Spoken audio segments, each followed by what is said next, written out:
So ayun, mga tatay, magandang hapon sa inyong lahat. At tayo ay pupunta ng palengke. Nautosan tayo bumili ng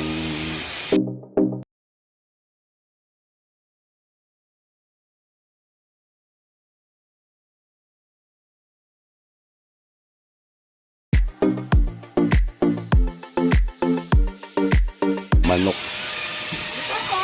Bili ng ulam tayo, mga katatay.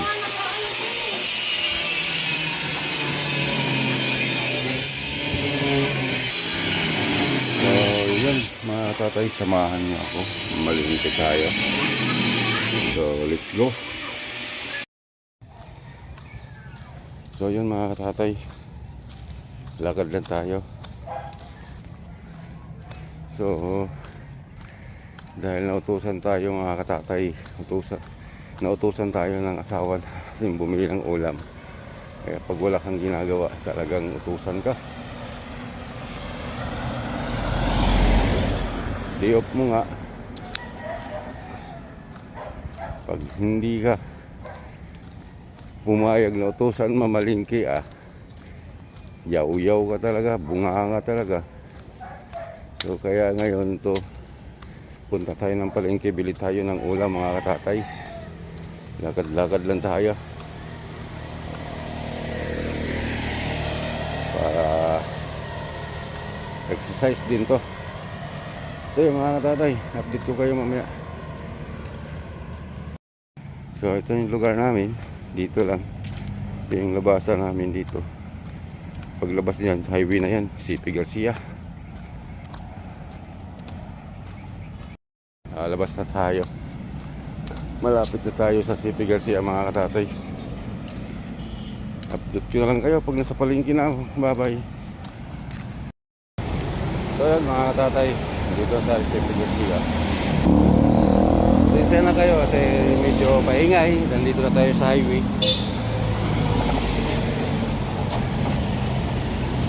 Lakad-lakad lang tayo, mga katatay. Hindi muna tayo magmotor kasi lagi na lang motor. So mga katatay, update ko na lang sa palengke. So yun, mga katatay, nandito tayo sa Los Naligas na. So may palengke. Kita ko sa inyo yan, nandito na tayo. So punta na tayo sa palengke ito. 215. Okay, sige. Kartad na. Gawin mo 4.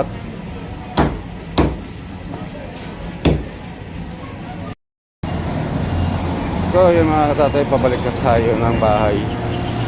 Nakabili na tayo ng ulam na hapunan at saka yung baong ko bukas. Ito.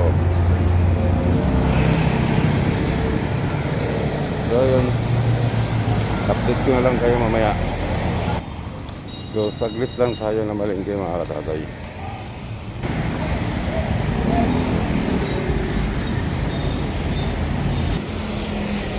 So yung mga katatay, bakit? May kulang pa? Ano pa yung kulang mo? Okay naman lang. Parang, ano lang yung mga requirements namin. I-update lang, ganon?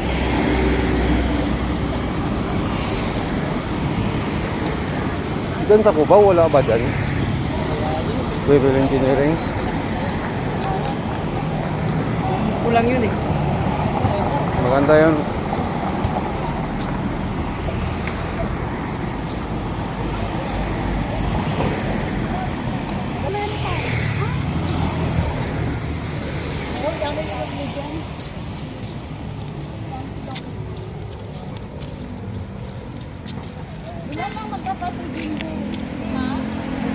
So yun, mga katatay, nandito na tayo sa may Hardin Busa.